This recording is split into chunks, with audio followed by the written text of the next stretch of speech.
వెంకటేశ్వర స్వామికి శనివారం అంటే చాలా ప్రీతి. అందువల్ల 7 శనివారాలు ఇలా చేస్తే శని బాధలు పోవటమే కాకుండా అనుకున్న కోరికలు తప్పనిసరిగా తీరుతాయి.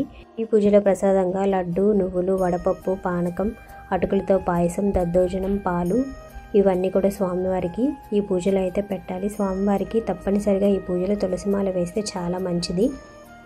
ఇలా 7 శనివారాలు స్వామివారికి ఈ విధంగా పూజ చేసి నైవేద్యాలు పెట్టినట్లయితే మీరు అనుకున్న కోరికలు తప్పకుండా నెరవేరుతాయి. ఈ పూజలో స్వామివారికి బియ్య పిండిలో పాలు, బెల్లం ముక్క, అరటిపండు వేసి చపాతీ పిండిలా కలిపి ప్రమిద చేయాలి.